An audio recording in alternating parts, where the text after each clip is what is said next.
You need a home. My daughter needs someone to call Mom, the most feared Mafia boss in Chicago said to the shivering woman on the frozen bench. A few hours earlier, Ivy Collins wasn't here. She was on her feet in Frank Castellano's restaurant kitchen, scrubbing grease off industrial stoves, while her head spun and fever sweat soaked through her thin uniform despite the freezing draft from the back door. She had told him she was sick, first in a whisper, then louder when her knees buckled against the steel counter. I have a fever, sir. I just need a short break. He didn't bother looking up from his ledger. You people always have excuses. She kept working. Every movement hammered through her skull like a nail being driven deeper. When she slowed down, he noticed. When she asked if she could finish the remaining dishes in the morning, he laughed coldly. Finish tonight or don't get paid. By the time she wiped down the last counter, her vision had blurred into watercolors. She reached for the envelope with her wages. He snatched it back. I'm docking your entire pay for poor performance, she begged. Quietly at first, then with tears she despised herself for shedding. She explained about the fever, the missed bus, the snowstorm rolling in. He called her lazy, ungrateful, said she should be thankful to have work at all. Before she could step toward the door, he grabbed a glass bottle from the counter and hurled it across the room. It shattered against the wall inches from her head. Get out. Don't ever come back. Now, hours later, Ivy sat hunched beneath the flickering shelter light on the corner of Michigan Avenue. Her body trembled in waves she could no longer control. Fever heat burned behind her eyes, clashing cruelly with the cold gnawing at her bones. Her gray work uniform showed beneath a thin, threadbare coat. Her bare hands, swollen and red, were shoved deep into her sleeves. Wind swept down the avenue, scattering snow across her lap. She looked up once more, searching for headlights, searching for anything. Nothing answered. Then, tires crunching on ice. A black SUV eased down the block, its headlights carving tunnels through the snowfall. It slowed. It stopped. In the back seat, a little girl pressed her mittened hands to the window, breath fogging the glass. Her brown eyes were wide, thoughtful, far too old for her small face. Daddy, she whispered. She looks cold, like Mommy did in my dreams.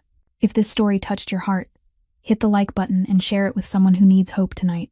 Subscribe and turn on notifications. You won't want to miss what happens next. Marcus Blackwood sat motionless in the back seat, his chest tightening as if an invisible hand had closed around it when he heard his daughter whisper, "Just like Mom in my dreams."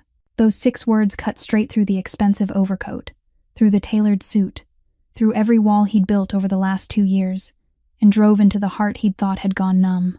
Dante, the man in the driver's seat, glanced into the rearview mirror with cautious eyes. "Boss?"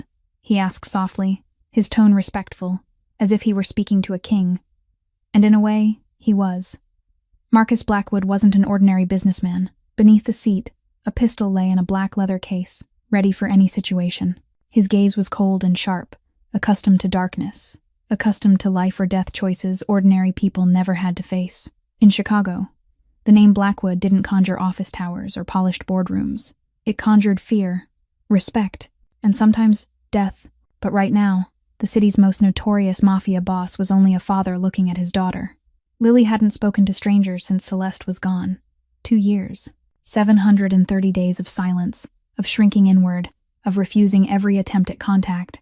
The most expensive nannies couldn't do it. The best child psychologists couldn't do it. And now, a homeless woman trembling on an ice-cold stone bench had made the little girl open her mouth. "Stop the car," Marcus ordered. Dante didn't ask why. He'd worked for Marcus long enough to know his boss never did anything without reason, but this was the first time in all those years Marcus Blackwood had ordered the car to stop because of a stranger.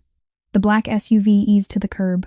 Marcus reached back and took the dark blue cashmere scarf that had been folded neatly there for a very long time. The scarf Celeste used to wear every winter. The scarf he couldn't bring himself to throw away, but hadn't dared to look at, either. He opened the door and stepped out into the snowstorm. The wind cut at his face like thousands of tiny blades. But Marcus didn't flinch. He was used to pain. This kind of physical pain was nothing compared to what he'd endured. He walked toward the woman on the bench. She looked up at the sound of footsteps, and Marcus saw green eyes shot through with red from fever, from exhaustion, from something deeper he recognized at once. Desperation. But there was wariness, too. She watched him like a cornered animal, ready to fight even knowing she'd lose. Without a word, Marcus draped the scarf over her shoulders. Ivy startled and leaned back slightly, but the warmth was too comforting to refuse. "At least stay warm," he said, his voice low and even. Ivy clutched the scarf tighter. Then, as if she remembered something, she let her hands fall away. "I'm fine. I'm just waiting for the bus." Her voice shook, from the cold, but also from pride. She didn't want charity from anyone, especially not from a stranger in a suit that cost more than 6 months of her rent. Marcus glanced at the watch on his wrist. The Patek Philippe read 11:45 at night. "There aren't any more runs. Not tonight. The last one left an hour ago." Ivy opened her mouth to say something. Maybe another refusal. Maybe another lie. But the cough hit first. She doubled over, coughing as if her lungs were trying to claw their way out of her ribcage. Each cough dragged pain through her, and when she lifted her head, her cheeks were flushed with fever, her eyes dulled. At that moment, the rear door opened. Lily stepped down, her small boots trimmed in pink fur sinking into the snow.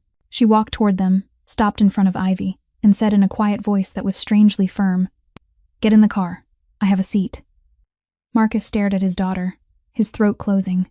This was his Lily, the little girl who'd cried every night for the first 6 months. The little girl who'd refused to speak to anyone but her father for 2 years. The little girl who'd pushed away every nanny, every teacher, even her grandmother. And now she was inviting a complete stranger into the car. Ivy looked down at the child. In those wide brown eyes, she saw something that made her heart ache.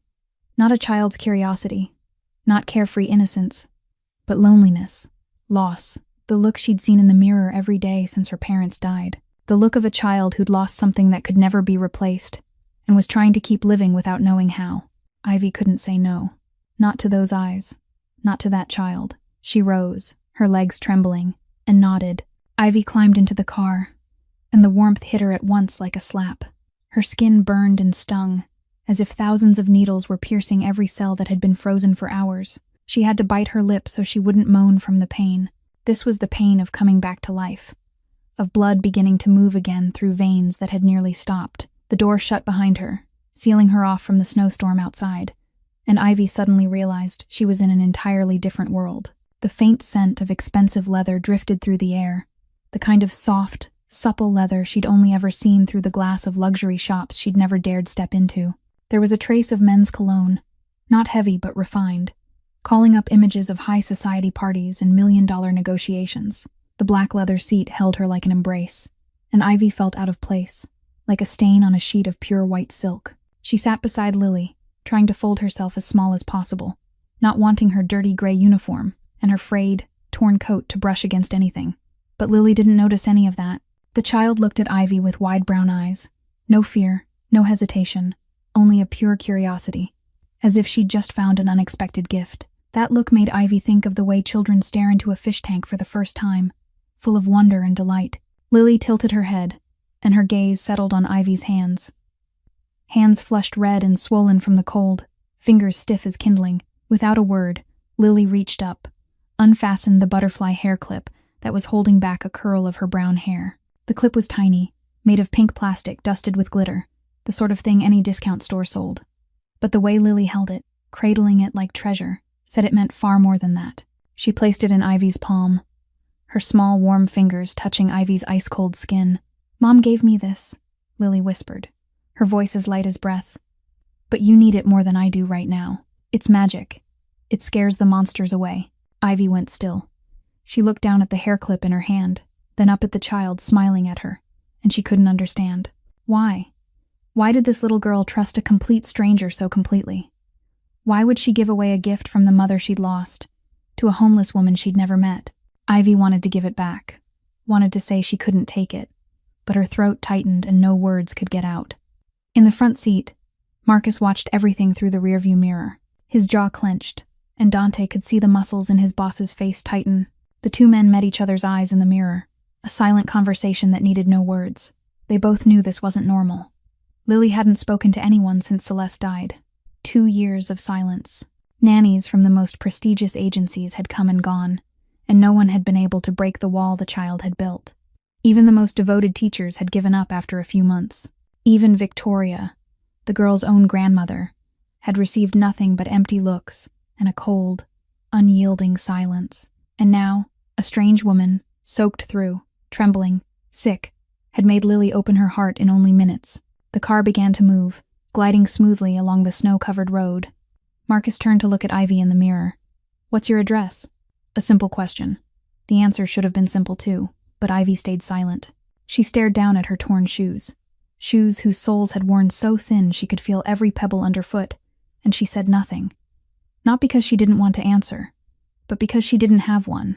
She had no address, no home, nowhere to go back to.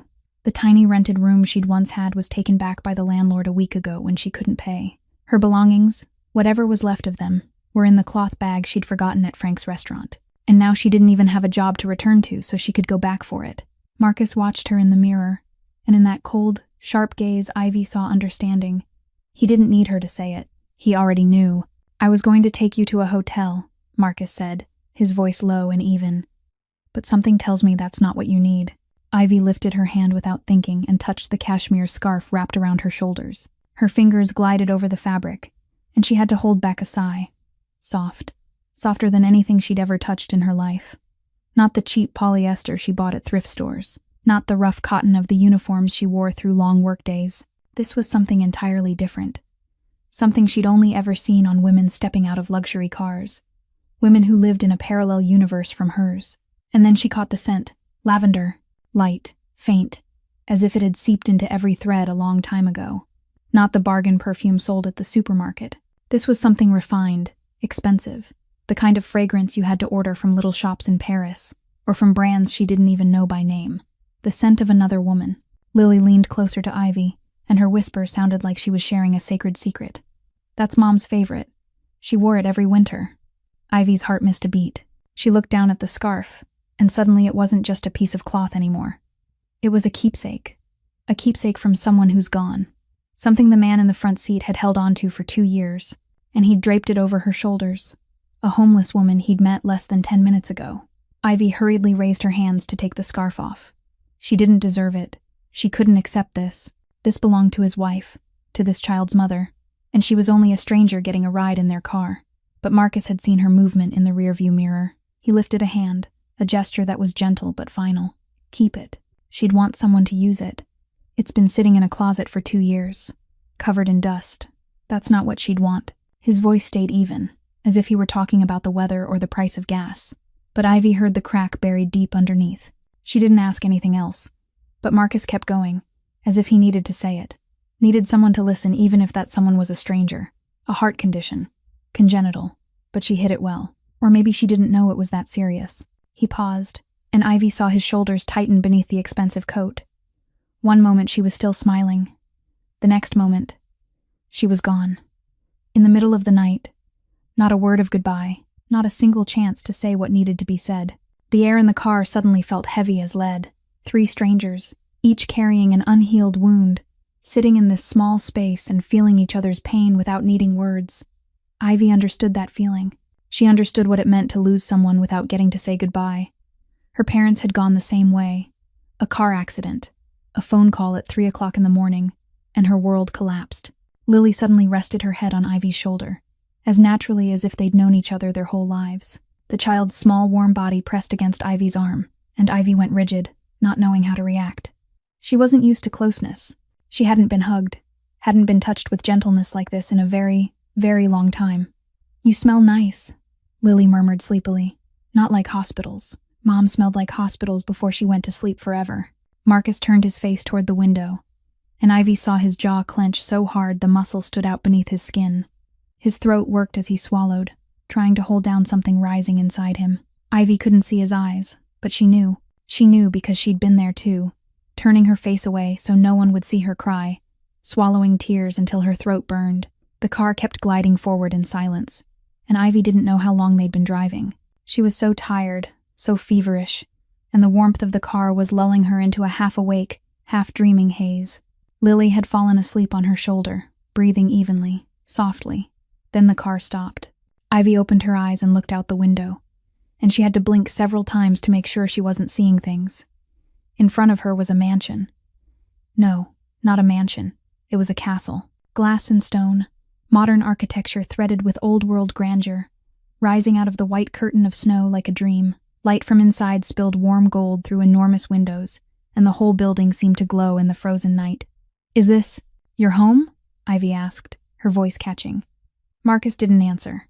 He only opened the door and stepped out, snow collecting on the shoulders of his black coat. Then he turned back and looked at her with eyes she couldn't read. "Welcome to my world." Ivy stepped through the front door and instantly felt as if she'd walked into a museum. The enormous estate opened up before her. Modern architecture with sharp lines, glass and stone blended so perfectly, it looked like it had been lifted straight from the cover of an expensive interior design magazine. The ceiling soared overhead, crystal chandeliers spilling soft golden light onto glossy marble floors.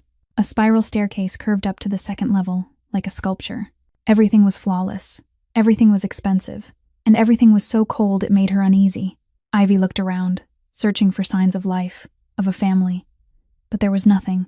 No family photos on the walls, only costly abstract paintings she couldn't make sense of.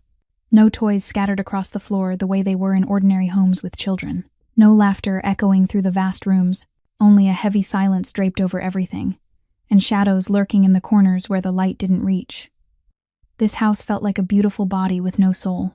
"It's so quiet here," Ivy said softly, and her voice echoed in the cavernous living room as if she were standing in an empty church. Marcus stood beside her, his gaze sweeping the room with something Ivy couldn't name. Maybe grief, maybe emptiness, maybe both. "It's been like this since she died," he answered, not looking at her. Lily, seemingly untouched by the weight in the air, suddenly grabbed Ivy's hand and tugged her toward the staircase. "I'll show you my room. I have toys." Her voice rang out bright with excitement, and it might have been the liveliest sound this house had heard in a very long time.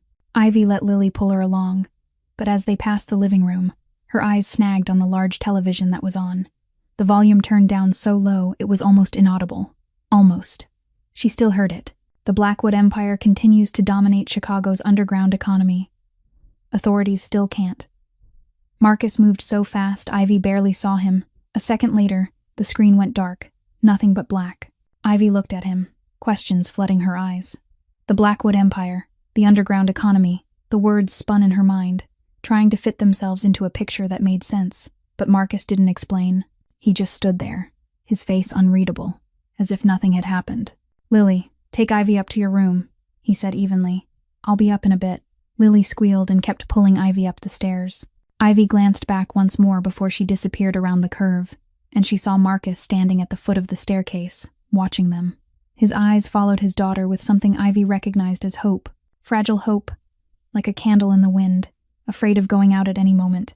Dante stepped up beside Marcus, his voice so low it was nearly a whisper. "Who is she, boss?" Marcus didn't take his eyes off the staircase, where Lily's laughter still echoed. "I don't know yet, but Lily's laughing. That's enough." After Lily showed off her bedroom stuffed with plush animals, a butler appeared and led Ivy to a guest room at the end of the second-floor hallway. The room was much smaller than she'd imagined after seeing the scale of the house, but it was warm. An electric fireplace glowed gently in the corner, casting a comforting amber light.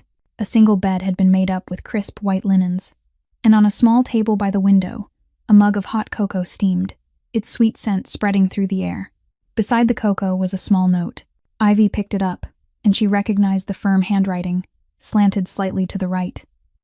"Thank you for staying, even if it's only for one night." Ivy sat in the chair by the fireplace, both hands wrapped around the mug of cocoa, feeling warmth seep into palms that still ached from the cold. She looked down at the note, then around the small room, then out the window where snow was still falling into the dark. And then she cried. Not the sobbing cry of misery, not the desperate crying of nights curled up in a freezing rented room, not knowing what tomorrow would bring. These were quiet tears, sliding down her cheeks without her being able to stop them. For the first time in months, in years, someone had seen her, not looked through her as if she were a ghost, not looked down on her with contempt the way Frank Castellano had, but truly seen her. A stranger had stopped his car in the middle of a snowstorm for her. He'd draped his late wife's scarf over her shoulders. He'd opened the doors of his home to her, and he'd left a note thanking her for staying. But even as the tears fell, Ivy's mind wouldn't stop turning. The Blackwood Empire, the underground economy, men in black suits guarding everywhere. The gun she'd glimpsed beneath the seat, Marcus's cold, sharp eyes, familiar with darkness. Who was Marcus Blackwood? And what kind of world had she just stepped into? A scream of crying tore through the quiet night.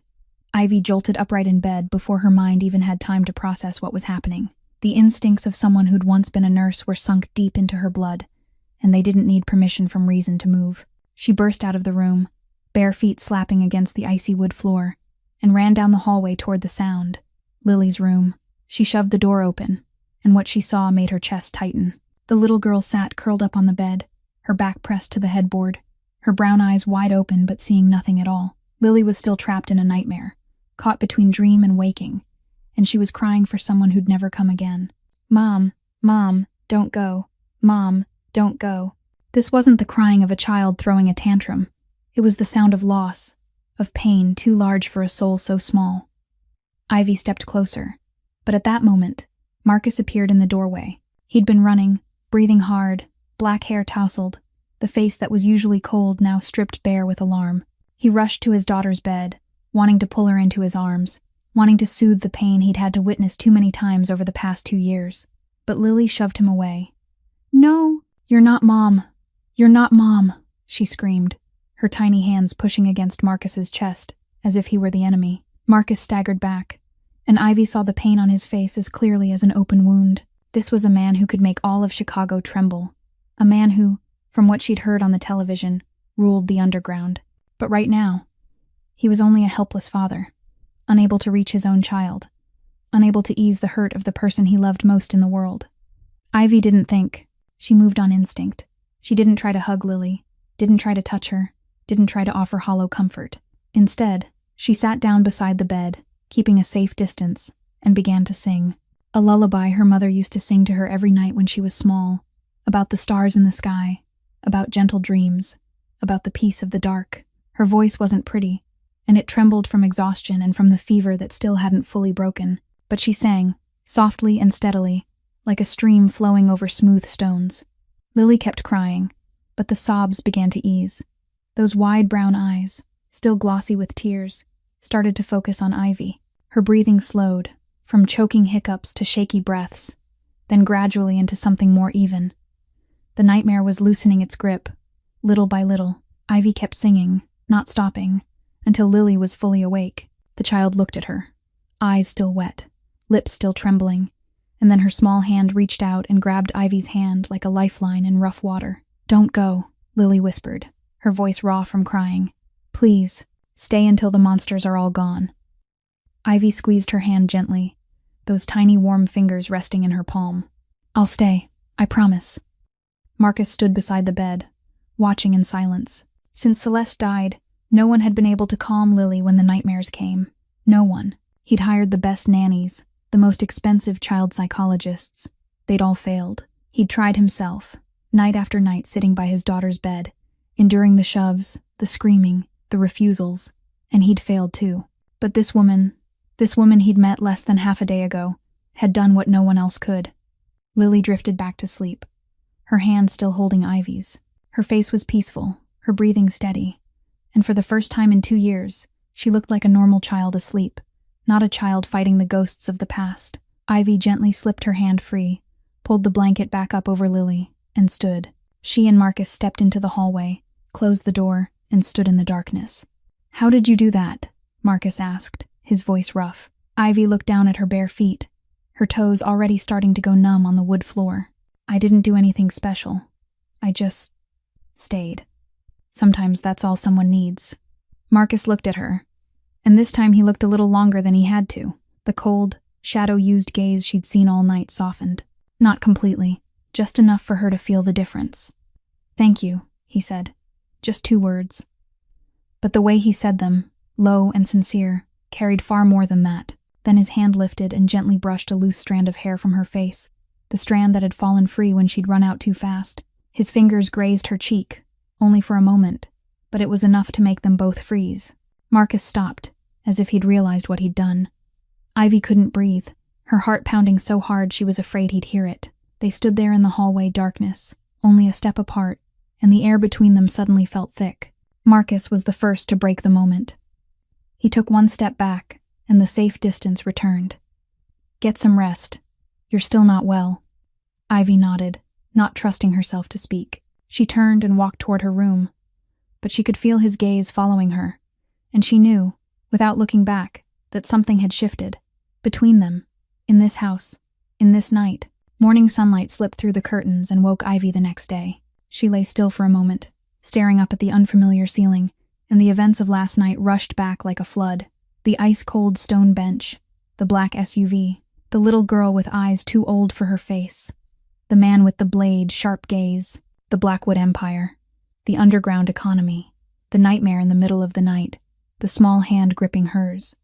And that moment in the dark hallway, when his fingers touched her cheek, Ivy sat up fast, shaking her head as if she could chase away that last thought. She didn't belong here. She didn't know anything about this man, except that he clearly wasn't ordinary. The pieces she'd gathered so far were forming a frightening picture, and she didn't want to stay long enough to see the whole thing. She had to leave, right now. Before everything got more complicated, Ivy pulled on the gray uniform that had dried overnight, then neatly folded the cashmere scarf and left it on the bed. She couldn't take a keepsake from the dead with her. She had no right. She grabbed her small bag, the only thing she had left in the world, and stepped out of the room. The spiral staircase led down to the first floor, and Ivy tried to move as quietly as she could, not wanting to wake anyone. But when she reached the last step, she froze. Lily was standing there, right in the middle of the living room, as if she'd been waiting for a long time. Her wide brown eyes were red-rimmed, her lids swollen, and Ivy realized she'd been crying. She didn't know since when, or for how long, but she had been crying. "You're leaving?" Lily's voice trembled, and the question pierced Ivy's chest like a knife. "But you promised you'd stay." Ivy set her bag down and crouched until she was level with the child's eyes. She tried to keep her voice gentle, even as her heart was breaking. "Sweetheart, I only said one night. One night is over," Lily cut in. A child's logic, simple and merciless. "It's morning now. You can stay one more day, can't you? Just one day." Ivy didn't know what to say. She opened her mouth, but no words came. And right then, a low voice sounded behind her. "Stay." Ivy rose and turned. Marcus stepped out of his study, still in the black suit he'd worn last night, as if he hadn't slept. Maybe he really hadn't. Maybe he'd been awake all night, thinking about something, and now he was looking at her with eyes she couldn't read. "Stay," he repeated. "Not as a guest, as Lily's caregiver." Ivy blinked. "What?" "I'm offering you a job. 10 times what you made at that restaurant. Free housing in this house. Full health insurance. Everything handled."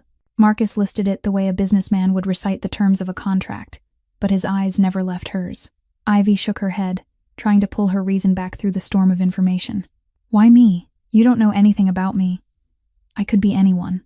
I could be a con artist, a thief, anything. I know you don't have anywhere to go." Marcus stepped closer by one pace, his voice still even, but every word precise as a bullet. "I know you're sick and too proud to admit it.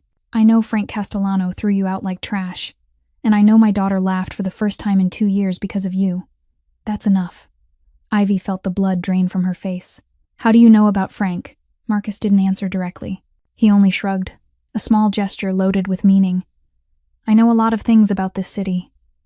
A tense silence settled over them. Ivy looked at him, and she decided to ask the question she'd wanted to ask since last night. "What do you do for a living, Mr. Blackwood?" Marcus met her gaze head-on, not flinching, not blinking. "Things that, if I told you right now, you'd run immediately." He paused, and his voice dropped, almost to a whisper. "But I've never hurt an innocent person, and I never will." Ivy stood there at the crossroads of her life. On one side was a frightening truth she didn't fully know. On the other was a child looking at her with hopeful eyes. Eyes that had cried because she was afraid Ivy would leave. Ivy thought of the ice-cold stone bench last night, thought of nights sleeping in parks, at bus stations, in dark corners of the city, thought of the future outside that door, with nothing waiting for her but emptiness. "1 week," Ivy said at last, and her voice sounded strange even to her. "I'll stay 1 week, then we'll figure it out." Lily squealed, a sound of pure joy, and threw her arms around Ivy. Small arms wrapped around her waist, a little face pressed into her stomach, and Ivy felt warm tears soaking through the thin fabric. Tears of happiness.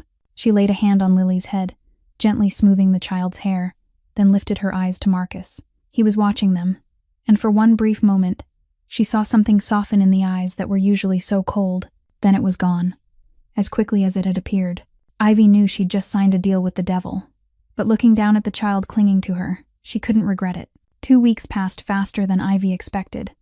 She began to grow used to life in the Blackwood estate, to the vast rooms, to the heavy silence, and to the strange things she noticed little by little each day. Men in black suits were everywhere, stationed at the gate, posted in the hallways, patrolling the grounds. They tried to look discreet, but Ivy still saw the outlines of guns under their jackets when they moved. She pretended she didn't see, the same way she pretended she didn't hear the calls Marcus took in the middle of the night. His voice, cold as ice, carrying through the thin walls. "Handle it. I don't care how." Dante, the driver she'd met that first night, followed Marcus like a shadow.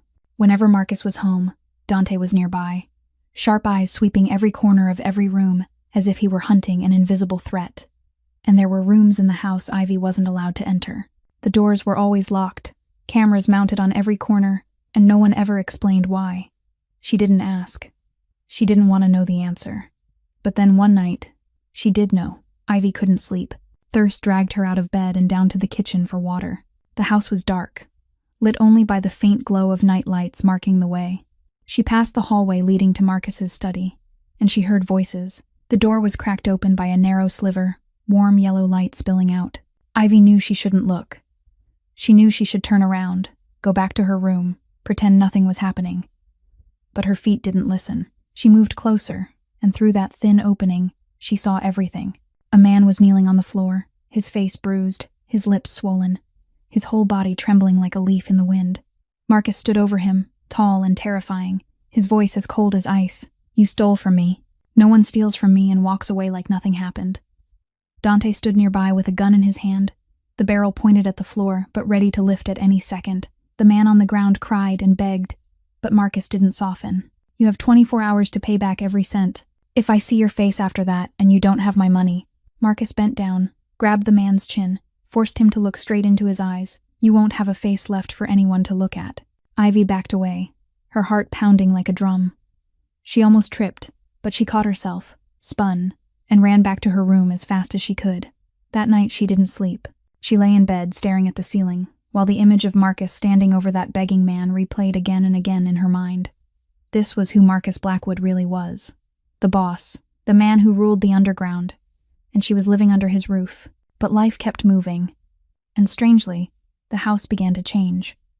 Ivy cooked every day, and the scent of food drifted through rooms that had once felt frozen. The housekeeper told her it was the first time in 2 years the house had smelled like home cooking. Lily laughed more, spoke more, started pulling dusty toys out to play with instead of leaving them untouched in the corners. And Marcus, the man she'd watched threaten to kill someone, began coming home earlier to eat dinner with them. He sat at the head of the table, watching his daughter giggle, watching Ivy ladle soup for Lily, and sometimes she caught him looking at her with an expression she couldn't decipher. Then another night, Ivy woke to a sound downstairs. She went down the stairs, and she saw Marcus standing in the hallway, his white shirt smeared with blood. He froze when he saw her, and for a moment they only stared at each other. "It's not what you think," he said, his voice tired. Ivy didn't ask. She didn't run. She went into the kitchen, took a damp cloth, and came back to where he stood. She began wiping the blood from his hands, from his arms, silent and careful. Marcus stood still and let her, and neither of them said a word. When she finished, she looked up, and he was watching her with a wary kind of disbelief. "Aren't you afraid?" "I'm terrified," Ivy answered honestly. Her voice didn't shake, but her hands did. "But Lily needs me. Leaving and abandoning her is scarier than staying." A month passed, and Ivy had grown used to the double life inside the Blackwood estate. By day, she was Lily's caregiver, cooking good meals, teaching the little girl to paint and to plant flowers in the garden. She brought life back into a house that had once gone quiet as a grave, turning cold rooms into places filled with laughter and the scent of food. By night, she pretended she didn't hear the mysterious phone calls, didn't see the unfamiliar men who came and went, didn't know anything about the closed-door meetings in Marcus's study. She built an invisible wall between those two worlds, and she tried to live in the world that had Lily in it, letting the other world exist alongside it. But that wall couldn't stand forever. One afternoon, Ivy passed Marcus's study on her way upstairs to call Lily down for an afternoon snack. The door wasn't fully shut the way it usually was, and the voices inside carried out clearly. Several men's voices, tense, arguing. She knew she should keep walking, shouldn't stop, shouldn't listen. But her feet felt nailed to the floor when she heard those words. "The shipment will arrive on Friday. We need to make sure the port is under control. The southern territory is being threatened. The Castellanos are pushing in. We have to eliminate this problem before it spreads. Castellano." The name rang in Ivy's head like an alarm bell. Frank Castellano, the man who'd thrown her out into the street during a snowstorm. And now she was hearing his name in a meeting about shipments, territory, and eliminating problems. Marcus's voice cut through the noise, cold and commanding. The Blackwood family has controlled half of Chicago for 3 generations. I don't intend to lose anything to the Castellanos. Handle them, by any means necessary. Ivy backed up and bumped into a small table in the hallway. A vase wobbled, nearly tipping, and the sound rang out into the sudden silence from inside the study. The meeting stopped cold. Ivy stood there, her heart hammering as if it might burst, unable to move, unable to breathe. The door opened, and Marcus was there, his face unreadable, his eyes sharp as knives. He looked at her, and she looked at him, and they both knew everything had changed. "How much did you hear?" Marcus asked, his voice flat. "Enough," Ivy answered, her voice shaking. "Enough to understand. Enough to know. Enough to be afraid." Marcus turned back to the men inside and said one short sentence. "Clear out. We'll continue later." They filed out, one by one, eyeing Ivy with measuring looks as they passed. Dante was the last. He paused beside Marcus and murmured something under his breath. Marcus shook his head, and Dante left. Then it was only the two of them in the quiet hallway. Ivy took a step back, survival instinct screaming in her skull. "I have to go. Right now."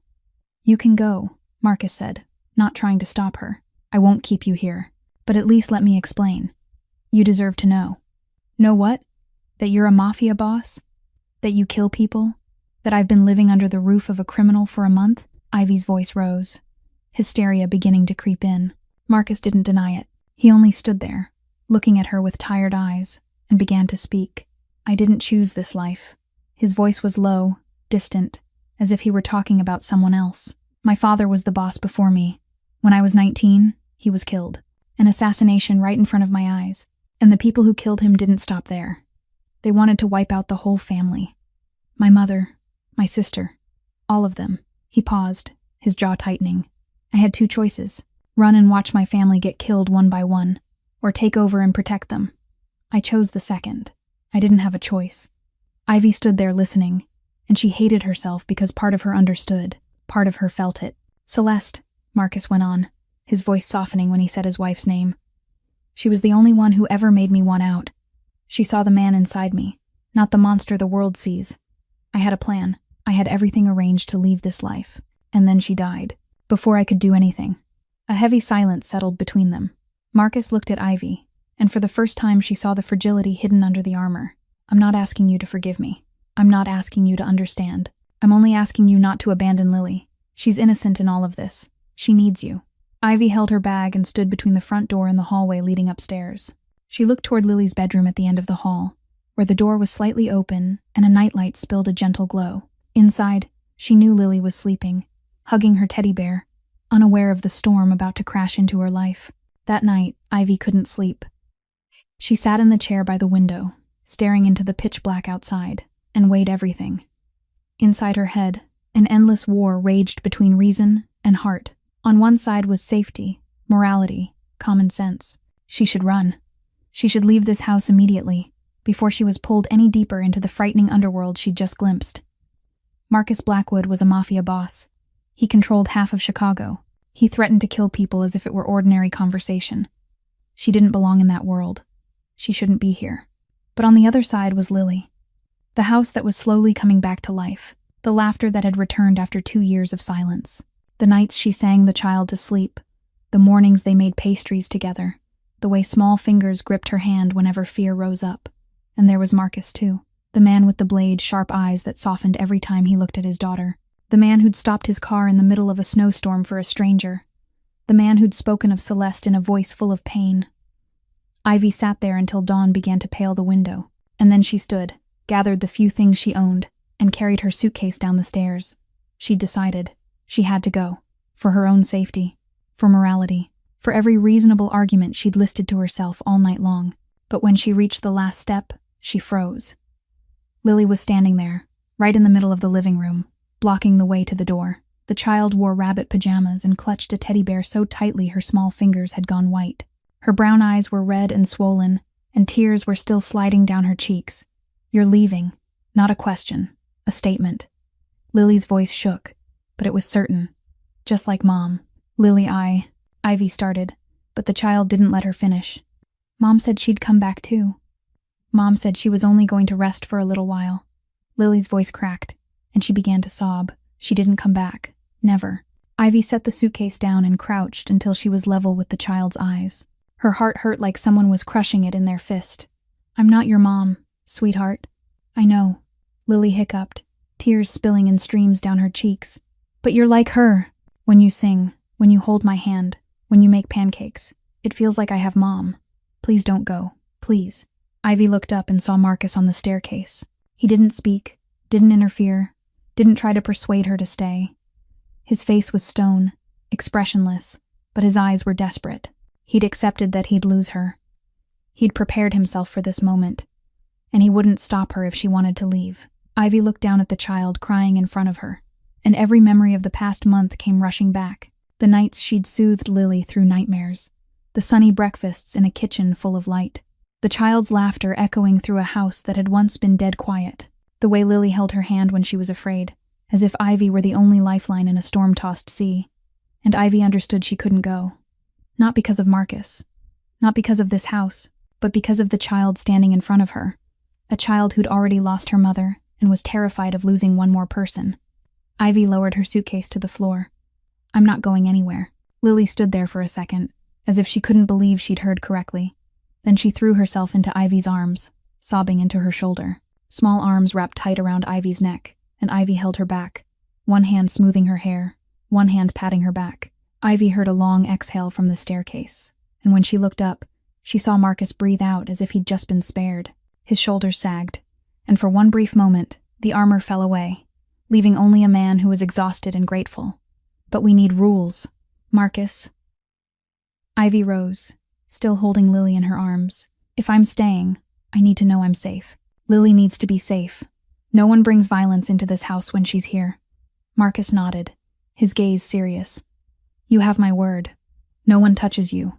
No one touches her. Never." He came down the staircase, step by slow step, until he was standing in front of Ivy. They were close enough that she could smell his familiar cologne, close enough to feel the heat coming off his body. "Thank you," he said, his voice low and sincere. "For staying. For her. For—" He didn't finish the sentence. Instead, his hand lifted, gently tipped her chin up, and his thumb wiped away tears she hadn't even realized were on her cheek. "For everything," he finished, his voice rough. They stood there, close enough that Ivy could count his eyelashes, close enough to see the flecks of gold in his dark eyes. And then Lily wedged herself between them, small arms trying to hug both of them at once. "Group hug," she cried, her voice still thick with tears but threaded with laughter. The moment broke, and Marcus stepped back, but not before Ivy caught the way he looked at her. That look said everything he hadn't put into words. This wasn't only about Lily anymore. 3 months passed like a gentle dream. The Blackwood house had changed completely, no longer the cold museum Ivy had stepped into on that long-ago night of snow and wind. Now there were fresh flowers on the dining table, roses and daisies Ivy bought every week at the neighborhood market. There were Lily's drawings hung all over the walls, bright scribbles full of color, of the house, of her father, of Ivy, of the cat she wished she could have. There was laughter at dinner, every night, when the 3 of them sat around the table and Lily chattered about school. Ivy and Marcus had slipped into a family rhythm neither of them named out loud. He came home earlier each day. She waited for him before setting dinner on the table. They read to Lily before bed, then sat with tea in the living room and talked about everything and nothing. Accidental brushes of hands happened more often. Looks lingered longer than they needed to. No one said anything, but they both knew something was growing between them. And then the storm arrived. One afternoon, while Ivy was helping Lily with homework in the living room, the sound of an engine rolled up outside. Ivy looked out and saw a glossy black Rolls-Royce stop at the gate. The door opened, and a woman stepped out. She was around 60, but age did nothing to soften the authority in each step. Haute couture, platinum hair curled so perfectly not a strand was out of place, and eyes sharp enough to cut through air. She walked into the house as if she still owned it, needing no one to open the door, no one to invite her. Her gaze swept the living room, stopped on Ivy, and the contempt on her face was openly displayed. "So this is the woman I've been hearing about." Her voice was ice, each word enunciated with clean, sharp precision. "The one living in my daughter-in-law's house, wearing her clothes, sleeping under her roof." Ivy stood, protective instinct making her pull Lily behind her. She hadn't even had time to speak when Marcus appeared from his study, his steps quick and decisive. "Mother, you should have called first." There was no warmth in his voice for his own mother, only cold vigilance. Victoria Blackwood turned to her son, one eyebrow arching. "Do I need permission to visit my own granddaughter?" Then she looked back at Ivy, her gaze traveling up and down, weighing her from head to toe. "She's Lily's caregiver, I'm told." "Is that what we call it now?" The implication in her tone was as clear as daylight. Ivy was a gold digger, using a grieving child to reach Blackwood money. She could feel the hatred radiating from the woman. Hatred that didn't need a reason, only Ivy's existence. Victoria opened her crocodile leather purse and took out a thin file. "I had you investigated." She threw it onto the table, and papers fanned out, laying everything bare. "A former nurse, fired for theft, homeless, working in a filthy restaurant before my son picked you up like a stray dog. And now somehow you're living in this estate?" Ivy felt the blood drain from her face. The past she'd believed she'd buried was being dragged into the light in front of everyone. She wanted to fold in on herself, to disappear, to run from the judging eyes boring into her. And then a small voice cut through. "Grandma." Lily darted out from behind Ivy, her face lit up. "Ivy is really nice. She reads me stories and makes pancakes." Victoria looked down at her granddaughter, and for a brief moment her expression softened.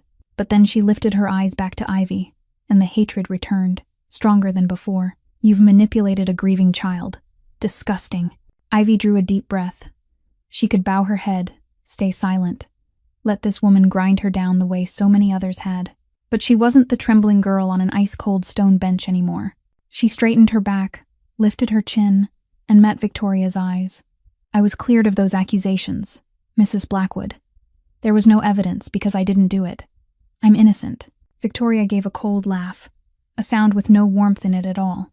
"A thief is always a thief. People like you never change." Tension filled the room like a tightening wire. And then Marcus stepped forward and stood beside Ivy, his shoulder brushing hers in an unmistakably protective gesture. "That's enough, Mother." His voice was steel. Victoria stared at her son, eyes wide with disbelief. "You're choosing her over your own family?" Marcus didn't answer. He only stood there, solid as stone. And Ivy knew the family war had officially begun. Victoria turned to her son with an ordering look. "We need to talk in private. Right now." She didn't wait for Marcus to answer. She simply pivoted and walked toward the study as if it were still her house. Marcus flicked a glance at Ivy, his eyes trying to say something. Then he followed his mother. The door closed, but not all the way. Ivy stood in the hallway, knowing she shouldn't listen, knowing this wasn't her business. But her feet felt nailed to the floor, and the voices carried out with brutal clarity. "Get rid of her, Marcus. Tonight. The Blackwood name can't be linked to someone like her." Victoria's voice was sharp as a blade, every word in order. "Someone like what, Mother? Someone who wasn't born into silk." Marcus's voice stayed calm, but Ivy heard the danger under it. "Someone with a record. Someone with no class, no bloodline. Celeste would." "Don't." Marcus cut her off, his voice ice, and Ivy felt the air thicken even from outside the door. "Don't you dare use Celeste against me." A tight silence stretched. Then Marcus went on, his voice low, every word clear and final. "Lily's laughed more in the last 3 months than in the last 2 years combined. Ivy did that. Not the expensive psychologists you hired. Not the nannies from Switzerland. Not you. Not me. Her." Victoria drew in a sharp breath. "You're choosing a stranger over your own mother?" "I'm choosing my daughter's happiness. Something you've never understood." Marcus's voice turned bitter. "You never chose my happiness. You never chose Father's. Everything has always been about the Blackwood name." Ivy heard footsteps pacing, the click of Victoria's heels on the wood floor. "I'll cut you off. I'll pull support from every business partner. I'll make everything you've built collapse." The threat in her voice was real and unmistakable. This wasn't empty talk. Victoria Blackwood had power, connections, and she was willing to use all of it to get what she wanted. But Marcus didn't waver. "Then do it. I've built an empire once. I can build it again. Without you." Silence. Then the door flew open, and Victoria stepped out, her face flushed with rage. She saw Ivy standing in the hallway, and her look was pure contempt. "You'll regret this," she said, her voice cold as ice. "All of you will regret it." Then she stormed out, the front door slamming with a crash that echoed through the house. Ivy stood there, her heart racing, when Marcus came out of the study. He looked exhausted, the lines around his eyes deeper, his shoulders carrying the weight of the world. I'm sorry you had to see that, he said, his voice low. You didn't have to do that. She's your mother. Family is Lily. Marcus cut her off, stepping closer. Family is this house. Family is... He stopped, his dark eyes fixed on her with an intensity that made her forget how to breathe. Marcus moved closer, slow, one step at a time, as if giving her the chance to run if she wanted. But Ivy didn't run. She stood there and watched him come, her heart pounding like a war drum. His hand lifted and tipped her face up, gentle as if he were afraid she'd shatter under his rough fingers. Tell me to stop, he whispered, his warm breath spilling over her lips. Ivy didn't say a word. Instead, she rose onto her toes and kissed him first. Her lips touched his, and the world fell away. The kiss was soft and trembling, tasting of the salt of tears she hadn't realized she'd cried, and the sweetness of hope she didn't dare believe she could still feel. Marcus kissed her back, one hand sliding into her hair, the other wrapping around her waist and pulling her closer. As if he'd been waiting for this moment for 3 months. As if he'd held himself back too long and couldn't hold back anymore. When they parted, they were both breathing hard. Marcus rested his forehead against hers, eyes closed, and whispered, I don't deserve you. Maybe you don't, Ivy whispered back, a small smile blooming on her mouth, but I'm still staying. From a second-floor window, Lily stood watching down into the garden where her father and Ivy stood, forehead to forehead. She didn't understand everything that was happening, but she understood one thing. Ivy wasn't going anywhere. And for the first time in a long time, Lily smiled a smile with no shadow of sadness in it. A few miles away, in a dim office on the south side of Chicago, a man sat behind an old oak desk. Only a single desk lamp burned, throwing strange shadows up the walls. Frank Castellano sat there, his face bruised with restrained fury, his fingers tapping out a steady rhythm on the tabletop. In front of him were photographs. The first showed a brown-haired woman holding a little girl's hand as they walked past a school gate, both of them smiling as they talked. The second, taken from a distance through a fence, showed that same woman kissing a man in the garden of a luxurious estate. Frank picked up the photo, studied the woman's face, and memory surged back like a flood. That night, the night of the snowstorm. The thin girl in the gray uniform, begging him for her pay. He'd laughed in her face. He'd thrown a glass bottle at her. He'd shouted for her to get out and never come back. He hadn't known. He couldn't have known that the homeless girl would end up in Marcus Blackwood's house, his #1 enemy. 10 years earlier, Frank Castellano had been a partner to the Blackwood family. They'd shared territory, controlled shipping routes together, built an empire in the dark side by side. Then Frank had gotten greedy. He'd started trafficking people, a line that even the underworld considered forbidden. And Marcus Blackwood had found out. No warning, no negotiation. Marcus had simply taken everything back: territory, partners, supply, customers. In a single night, Frank Castellano went from a boss who stood level with Blackwood to a second-rate operator, forced to claw for whatever scraps were left just to survive. He'd lost everything: money, power, reputation, and he'd waited 10 years to take revenge. Now, staring at the photograph of Marcus kissing the woman Frank had thrown into the street, Frank smiled. A poisonous laugh rose in the dark room, cold and full of promise. The door opened, and one of his men stepped in, bowing with practiced respect. Boss, we confirmed it. She's living in the Blackwood house. Looks like they're close. Close, Frank repeated, his finger tapping the photo. So after all these years, the devil finally has a weakness. Marcus Blackwood finally has something to lose. He stood and went to the window, looking out at the city at night. A plan began to take shape in his mind, each piece dropping neatly into place. That girl was the key. She was the road straight into Marcus Blackwood's heart, and Frank would use her to destroy the man who'd taken everything from him. Frank turned back to the desk and lifted the phone. He dialed a number he'd kept saved for a long time, a number he'd never used until now. The line rang 3 times before someone answered. Mrs. Blackwood, Frank said, his voice smooth as velvet. I believe we share a common interest. I have information about the woman living with your son.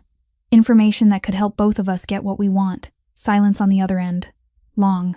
Frank waited, patient as a snake watching its prey. He knew Victoria Blackwood. He knew her pride. He knew she'd never accept a homeless girl inside her family. Then Victoria's voice came through, cold and calculating. I'm listening. Frank smiled in the darkness. 2 enemies, utterly different, driven by utterly different motives, yet sharing one goal: to remove Ivy Collins. One wanted to protect the family name. One wanted to destroy that family completely, and neither of them knew they were playing with fire. A week passed, and life in the Blackwood estate went on as if nothing had happened. Ivy and Marcus kept their distance in front of Lily, careful not to confuse the child or invite questions they weren't ready to answer. But the accidental brushes of hands when passing a plate, the looks that lingered across the dinner table, the moments they stood closer than necessary in the kitchen, none of it could hide that something had shifted between them. Lily might not have understood, but she could feel it. She laughed more, sang more, and sometimes she deliberately tried to create chances for her father and Ivy to end up standing side by side. That afternoon, Ivy was sitting in the living room reading to Lily when the doorbell rang. She looked up, and her heart sank when she saw who stood outside. Victoria Blackwood, but this time she hadn't come alone. She carried a black leather briefcase, and behind her was a man in a gray suit holding an extra thick stack of files. Marcus stepped out of his study, his face hardening the instant he saw his mother. Mother, again. This time it's different, Marcus. Victoria came in, and her voice wasn't angry the way it had been before. Instead, it carried worry, almost pleading. I'm not here to argue. I'm here because I love you, because that woman is lying to you. She turned to look at Ivy, and there was no contempt in her eyes now, only a false pity. I'm not doing this to hurt you, Marcus. I'm doing it because I have to protect you, because she's deceiving you. Victoria signaled to the man in the suit, and he set the stack of files on the table and opened them page by page. Hospital paperwork stamped in red, termination of employment, reason theft, a formal complaint from hospital administration, photographs of Ivy being escorted out of the building by security, her face lowered, her hand shielding her eyes, and a signed statement from someone claiming to be a witness. The witness is willing to testify in court, Victoria said, triumph in her voice. Dr. Nathan Hayes. He was there. He saw everything. He saw her take medication from the supply room. Ivy stood there, staring at the photos, the files, the evidence of a past she'd thought she'd buried. She could have cried. She could have begged. She could have run the way she had so many times before when the past caught up to her. But she did none of those things. Instead, she asked, her voice so calm it surprised even her. That witness. You said Dr. Nathan Hayes? Victoria nodded, her mouth lifting into a victorious smile. Yes, a respected physician. Ivy smiled, but her smile was cold, with no warmth in it at all. A respected physician who just happens to be the reason I lost everything. She stepped closer to the table and held Victoria's eyes without blinking. I'll tell you the truth no one ever gave me a chance to say. She took a deep breath. 3 years ago, I was a nurse in the intensive care unit at St. Mary Hospital. One night, I discovered the opioid pain medication count in the supply room didn't match the records. I kept watch, and I found Dr. Nathan Hayes stealing the drugs to sell on the black market. Ivy's voice trembled, but she kept going. I followed procedure. I reported it to management. I thought they'd investigate, that they'd find the truth. But before the investigation was finished, Nathan Hayes framed me. He said I was the one stealing. He said he'd seen it with his own eyes. She gave a bitter laugh, a respected doctor's word against an ordinary nurse. Who do you think they believed? I never had a chance. I was fired, smeared, blacklisted. No hospital would hire me again. I lost my career, my home. I lost everything. Because I tried to do the right thing. Victoria watched her, suspicion still on her face. That's a very convenient story. Anyone can make up an excuse. Silence settled over the room. Marcus had sat through the entire exchange without speaking, his face blank. Ivy didn't know what he was thinking. Didn't know who he believed. She'd told the truth, and that was all she could do. Then Marcus stood. He didn't look at his mother, didn't look at Ivy. He only stared straight ahead and called out, Dante. The door opened, and Dante walked in as if he'd been waiting just outside. Find everything you can on Dr. Nathan Hayes. Hospital records, financial records, personal history, all of it. I want it on my desk in 48 hours. Dante nodded once and disappeared. Victoria stood there, stunned, as if she couldn't believe what she'd heard. You believe her over your own mother? Over clear proof? Marcus turned to his mother, his dark eyes cold as steel. I believe in the truth, Mother. Something you should have learned to believe in a long time ago. The truth always comes out, sooner or later. 3 tense days passed like 3 years. Ivy and Marcus barely spoke, only trading the short, necessary sentences about Lily and the routines of the house. The ghost of suspicion hung between them, unspoken, but both of them felt it. Ivy understood. Even if Marcus had ordered an investigation, that didn't mean he believed her. Maybe he only wanted certainty before making a decision. Maybe he was weighing whether to send her away or keep her. She didn't know, and not knowing was killing her a little more each day. Lily felt the shift. She grew quiet, smiled less, often sitting alone in her room instead of racing through the house the way she usually did. Once she asked Ivy in a tiny voice, "Is Ivy mad at Dad? Is Dad mad at Ivy?" Ivy didn't know how to answer. She only pulled the child into her arms and promised everything would be fine, even though she didn't know if it would be. On the afternoon of the third day, Dante came back. Ivy was in the living room when she heard heavy footsteps, and then the door to Marcus's study opened and closed. Her heart thudded. This was the moment the truth would be laid bare, whatever it was. Half an hour later, Marcus stepped out. He looked at her, and Ivy couldn't read a single thing on his face. "Come in," he said. 2 words, without emotion. Ivy rose and followed him into the study. Victoria was already there, seated in a chair, her back straight as a ruler but her hands tightly laced together. A thick stack of files sat on the desk, and Dante stood nearby, his face blank as always. Marcus shut the door and moved to the desk. He picked up a packet and began to read, his voice flat, like he was delivering the news. Dr. Nathan Hayes, 43 years old, surgeon at St. Mary Hospital for 12 years. He turned to the next page. Arrested 6 months ago. Charges: large-scale illegal opioid trafficking. Police found hundreds of thousands of dollars in cash in his home, along with ledgers detailing transactions with drug rings. Silence. Victoria sat there, her face draining of color. Marcus went on, and this is the most interesting part. He picked up a printed stack of emails and tossed them onto the desk in front of his mother. Internal emails between Nathan Hayes and a colleague. In them, he admits he deliberately framed a nurse named Ivy Collins to silence her before she reported his theft from the medication supply. He stopped and looked Victoria straight in the eye. The hospital sent an official letter of apology to Ivy, but she had no home, no address to receive it. Ivy stood there as tears slid down her cheeks without her realizing. 3 years. 3 years with the stain of thief on her name. 3 years of rejection from every hospital, every clinic. 3 years living under the shadow of a crime she hadn't committed. "He ruined my life to save his," she said, her voice trembling. "I lost my career, my home, my dignity, all of it because I tried to do the right thing." Marcus pushed the stack of files toward Victoria. "Do you still think she's lying?" Victoria looked down at the pages, then up at Ivy, then down again. For the first time since Ivy had met her, the arrogance drained from Victoria's face. In its place was collapse. She'd believed her son's enemy. Frank Castellano had provided the information, had used her hatred of Ivy to get what he wanted, and she'd fallen for it. I was wrong." Victoria's voice was barely a whisper. For the first time in her life, Victoria Blackwood admitted a mistake. Marcus looked at his mother, and there was no forgiveness in his eyes. "You almost destroyed the only good thing that's happened to this family since Celeste died. I hope you can live with that."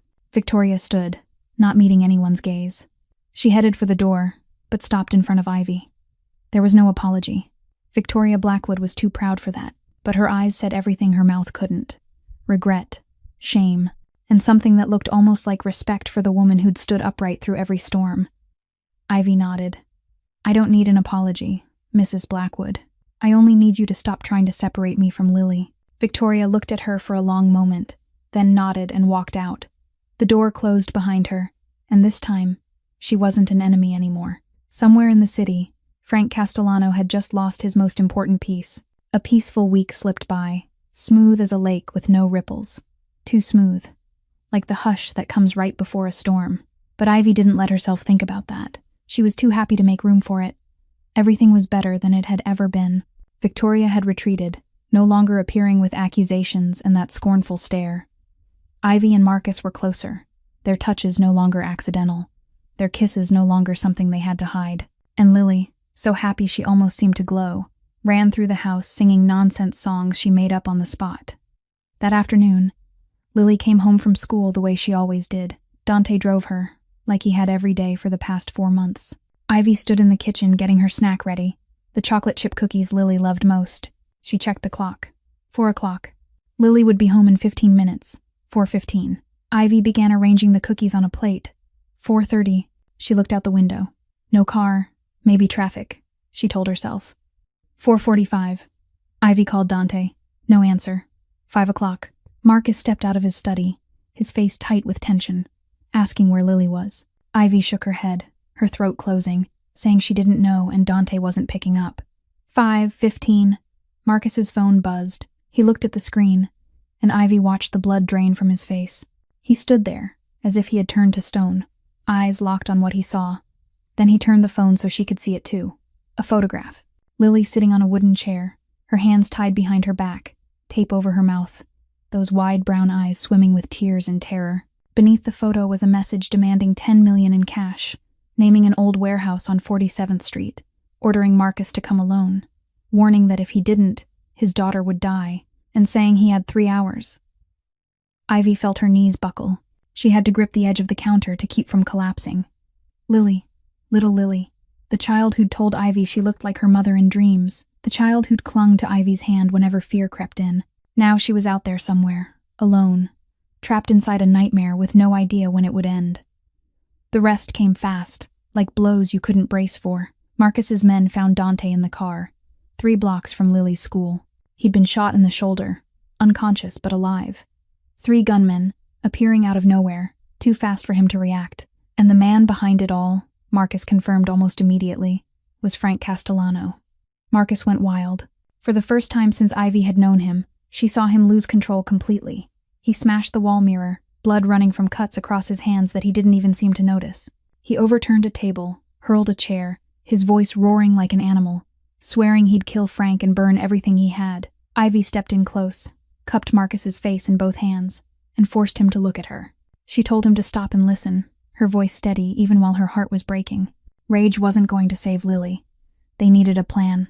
Marcus stared back at her, eyes red, breath ragged, his whole body shaking with fury and fear, telling her she didn't understand. That if anything happened to Lily, he had nothing left, that Lily was everything he had left of Celeste. Everything. Ivy said she knew, and her fingers brushed his cheek, feeling the wetness of tears he didn't seem to realize were there. That was why they were going to bring Lily home, together. Marcus shook his head, saying there was no together, that Ivy had to stay here because it was too dangerous. Ivy held his gaze and her voice didn't tremble, didn't hesitate, telling him to try to stop her. Marcus opened his mouth to argue, but Ivy didn't give him the space. Lily called her Mom, Marcus, maybe not out loud, but in the place that mattered most. And Ivy wasn't going to sit in this house and wait for news. Not this time. The old warehouse on 47th Street sat on the edge of an abandoned industrial zone on Chicago's south side. A hulking slab of dull gray concrete rising out of a vacant lot choked with weeds and rusting junk cars. Marcus prepared his army, 20 men, fully armed, ready to storm in and tear apart anyone who dared lay a hand on his daughter. But they couldn't storm in. Frank had Lily as a hostage, and one wrong move could cost the little girl her life. Ivy stood beside Marcus inside the black SUV parked a block away from the warehouse, studying the map on her phone as memories of her days working for Frank surged back. "I know that warehouse," she said, steadier than she felt. "I used to deliver here when I worked for Frank. There's a back entrance through the loading area. They never lock that door because it sticks." Marcus turned to her, worry in his eyes that he couldn't hide. "If anything happens to you, then at least it happens while I'm fighting for her." Ivy cut in, gripping his hand hard. "Not while I'm hiding.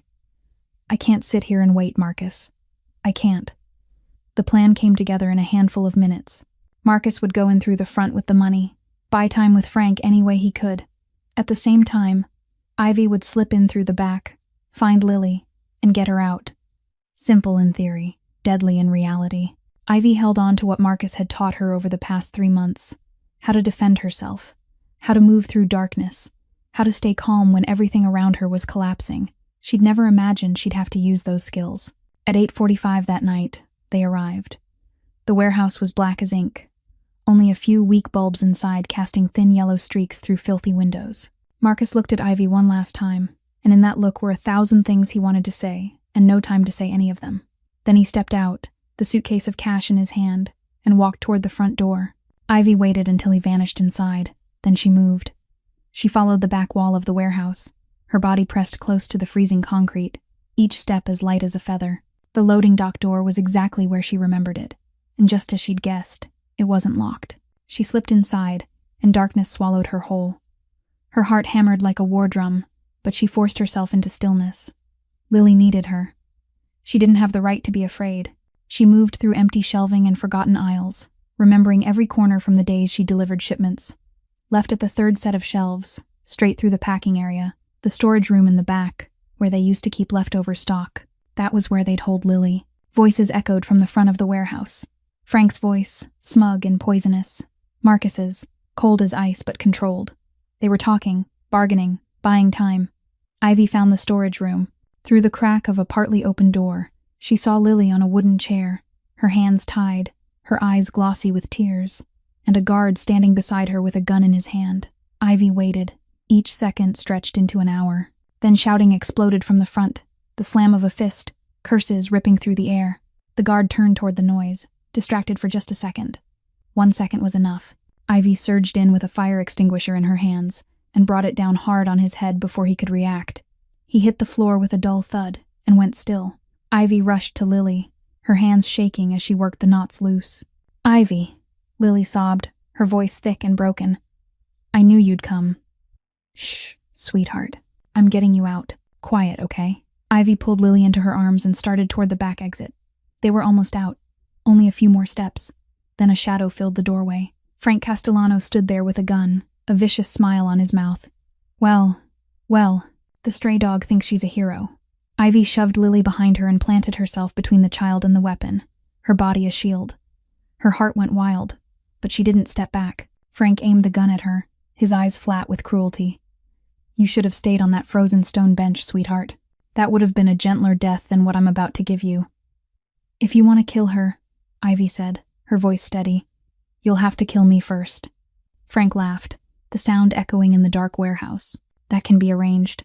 The gunshot cracked. Ivy squeezed her eyes shut, bracing for pain. But nothing came. She opened her eyes and saw Frank crumpling. One hand clamped to his leg, blood spilling from the wound. Behind him stood Marcus, his pistol still smoking, his dark eyes burning like hell itself. Marcus stepped over Frank as he groaned on the floor, the gun still aimed at his head, his dark eyes blazing with a rage Ivy had never seen. "I should kill you," Marcus said, his voice ice cold, each word dropping like a death sentence. Slowly, painfully, for every second my daughter had to be afraid. Frank lay there, blood pouring from the wound in his leg, and still he laughed, a wild laugh, full of challenge. "Do it. Prove to everyone you really are the monster they say you are." Marcus stood with his finger on the trigger, and Ivy could see the war tearing him in two. Part of him wanted to squeeze, to end the man who dared touch his daughter, to rip him apart piece by piece. But another part, the part Celeste had loved, the part Ivy had seen in his gentle moments with Lily, was holding him back. "Dad." Lily's voice came, small and trembling. She was clinging to Ivy, her face buried in Ivy's shoulder, but she could still see. "Don't." Marcus turned, and when he saw his daughter, when he saw those wide brown eyes filled with fear looking up at him, the rage drained away. He lowered the gun. "No, prison is too kind for you." His voice stayed cold, but the killing edge was gone. "But my daughter doesn't need to watch me kill someone. She's seen enough violence for a lifetime." Marcus's team flooded into the warehouse, taking Frank and the remaining men under control. Sirens wailed in the distance, growing louder as they came closer. There would be more than enough to put Frank Castellano away for life. Kidnapping, extortion, conspiracy to murder, and countless other charges Marcus had been collecting for 10 years. When it was over, when Frank was in handcuffs and shoved into a police car, Lily broke free of Ivy's arms and ran to Marcus. She threw herself against her father, sobbing, and then she turned and reached out toward Ivy. "Dad, Mom." Silence. Time seemed to stop. Ivy stood frozen, not believing what she'd heard. What had Lily just called her? Marcus looked at Ivy, eyes wide, and Ivy knew he'd heard it too. For the first time, Lily had called her Mom, not Ivy. Mom, natural, unthinking, as if it were the simplest truth in the world. Tears slid down Ivy's cheeks, and she didn't try to stop them. She moved in, dropped to her knees, and wrapped her arms around both of them. The three of them stood there in the filthy warehouse, in the chaos and the scream of sirens, holding on as if they'd never let go. "She called you," Marcus whispered, his voice breaking. "I heard," Ivy whispered back, holding Lily tighter. On the drive home, Lily fell asleep in Ivy's arms, exhausted after the nightmare. She curled like a kitten, one hand gripping Ivy's shirt, her breathing steady and peaceful, as if she knew she was safe, as if she knew she was home. Marcus drove with one hand on the wheel and reached over with the other to hold Ivy's hand. They didn't speak, sitting in silence, but it was the silence of people who didn't need words to understand each other. "You almost died for her," Marcus said at last, his voice low. "I'd do it again, 100 times." Silence stretched on. Streetlights slid past, painting yellow stripes across their faces. Then Marcus spoke, sudden, like he couldn't hold the words inside for one more second. "Marry me." Ivy turned to him, stunned. "What?" "Not now, not tonight, but one day. When all of this is over, when we've healed. Marry me." Ivy looked down at Lily, sleeping in her arms, her face peaceful as an angel. Then she looked at Marcus, the man who'd saved her from a snowstorm, given her a roof, given her a family, the man she loved. "Ask me again when I'm not covered in warehouse dust," she said, a small smile lifting her mouth. "And maybe I'll say yes." Marcus smiled, the first time in that long, terrible night, and that smile lit up the darkness. A month passed, and life in the Blackwood estate slowly settled back into peace. Frank Castellano was brought to trial on a long list of charges: kidnapping, human trafficking, extortion, conspiracy to murder. 40 years without parole. When the judge read the sentence, Ivy sat in the courtroom with her hand clenched around Marcus's, and she felt a dark chapter of her life finally close. The man who'd thrown her into the street on a night of blizzard wind, the man who'd nearly killed her and Lily, would now rot behind bars until the end of his life. Dante recovered faster than anyone expected. His arm was still wrapped in bandages, but his spirit looked untouched, as if nothing had happened. One afternoon, while Ivy sat in the garden watching Lily play, Dante came over and sat beside her. "She saved Lily," he said to Marcus, who was standing nearby, but his eyes were on Ivy. "I owe her my life. Anything she needs, anytime, I'll be there." Ivy didn't know what to say. She only nodded and smiled. She'd never imagined a man like Dante would ever owe her a debt. Life was strange that way. Then Victoria came to visit. This time there was no shining Rolls Royce, no team of lawyers, no stack of accusations. Only an older woman, looking more tired than the last time Ivy had seen her, stepping into the house with a hesitation Ivy had never seen in Victoria Blackwood before. She held Lily longer than usual, eyes closed, as if she were thanking God her granddaughter was still alive. Then she turned to Ivy, and in her hand was a small dark blue velvet box. "This is for you," Victoria said, her voice no longer cold or contemptuous, only a sincerity Ivy hadn't believed this woman was capable of. Ivy opened the box and her breath caught. Inside was an exquisite silver bracelet, its lines elegant and flowing, and engraved on the inside was a small letter C. "This belonged to Celeste," Victoria said. "She wore it on her wedding day, and I believe she would want the woman who loves her family to have it." "Mrs. Blackwood, I can't," Ivy started, but Victoria cut her off. "You can, and you will." She paused, and Ivy saw something in her eyes she hadn't expected to see. "Regret. Consider this. An apology. The only way I know how to apologize." That afternoon, Marcus brought Ivy and Lily to the cemetery. The car stopped near a quiet section shaded by trees, and they walked along a stone path until they reached a grave. Simple, elegant. Fresh flowers sat in a vase, clearly replaced every week. The headstone read, "Celeste Marie Blackwood, beloved wife, devoted mother, forever in our hearts." Lily ran ahead, holding a sunflower she'd asked Marcus to buy on the way, the kind Celeste loved. She placed it beside the stone, then sat down in the grass and began talking as if her mother were sitting right there. "Hi, Mom. This is Ivy. She takes care of me now. She sings like you, but different songs. She makes pancakes, but sometimes they burn." Lily giggled. "I think you'd like her." Ivy felt tears rise.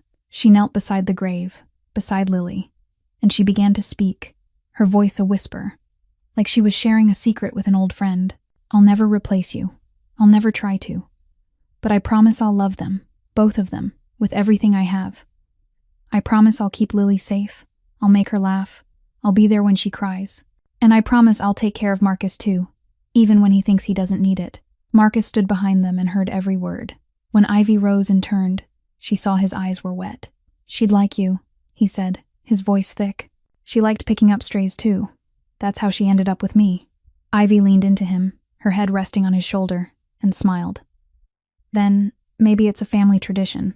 They left the cemetery hand in hand, Lily running ahead, stopping to pick wildflowers along the path. The past was laid to rest. The future was waiting. 6 months later, on a spring afternoon in the Blackwood garden, the peach trees were in full bloom. Pale pink petals drifted on the breeze like colored snow, settling over the lush green grass. Ivy had planted them the previous autumn, when she officially became part of this home. Now they had grown, they had flowered, the way her love had. A small gathering was held outside, only family and the people closest to them. Victoria sat beneath the shade of a tree, softer than the first time Ivy had met her, smiling now and then as she watched Lily run and laugh. Dante stood near the gate, his arm fully healed, still keeping watch the way he always did. But today he was smiling too. No show, no extravagance, only the warmth of people who truly loved one another. Then Marcus walked out into the garden, where Ivy stood admiring the blossoms. He took her hand, and to everyone's surprise, he dropped to one knee. In his hand was a small box, and inside was a simple ring, warm gold, a modest diamond, not flashy, just perfect. 6 months ago you told me to ask again when you weren't covered in warehouse dust. Ivy laughed, tears already rising. I remember. You don't have dust on you anymore. So here I am, keeping my promise. Marcus held her hand tightly, his dark eyes fixed on her with all the love he had. I don't deserve you. I'm darkness, violence, sin, everything you should have run from. But you stayed, through all of it, and I want to spend the rest of my life trying to deserve you. You already do, Ivy whispered. Is that a yes? Lily burst in, unable to hold herself back any longer. Say yes, Ivy. Please, please, please. Ivy laughed, tears slipping down her cheeks, but they were happy tears. Yes, 1,000 times yes. Marcus slid the ring onto her finger, fitting as if it had been made only for her. They kissed beneath the peach blossoms, to Victoria's applause and Dante's, to Lily's thrilled cheering. 1 year later, a morning in the Blackwood kitchen. Ivy stood in front of the mirror with her hand resting on her round pregnant belly, a smile on her face that never seemed to fade. Lily ran in, small feet pattering on the floor. Mom, the baby kicked again. She pressed her ear to Ivy's belly, whispering as if sharing a secret. Hi, baby. I'm Lily. I'm your big sister. I'll teach you everything, like how to ask Dad for extra cookies. Marcus came in and wrapped his arms around both of them from behind. Did someone say cookies? Nothing. Lily grinned. Ivy leaned back against her husband's chest and looked out the window at the garden bursting with flowers. The house that had once been cold as a museum was now filled with family pictures on the walls, filled with laughter echoing through every room, filled with life in every small corner. My mother used to say, Ivy whispered, where there are flowers, there's hope. Marcus kissed her hair, his voice warm. Then we've got a lot of hope. This story reminds us that family isn't always something you're born into. Sometimes it's something you build. Through storms and silence, through loss and love, through the harshest winters and the coldest nights. Ivy's journey teaches us that dignity can survive any hardship, that healing begins when we accept our own worth, and that sometimes even the devil can find redemption if the right person shows him the road. If this story touched your heart, please leave a like so we'll know. Share it with someone who needs to believe their story isn't over yet. And subscribe to the channel so you don't miss more emotional stories every day. How did this story make you feel? Did you see yourself in Ivy, in Marcus, or in Lily? Real life can be as brutal as that snowstorm night, but there are always hands ready to pull us up. Leave a comment and share what you feel deep in your heart. We'd truly love to hear it. Wishing everyone watching this video good health, a joyful life, and peace every day. Thank you for being with us. Goodbye, and we'll see you in the next video.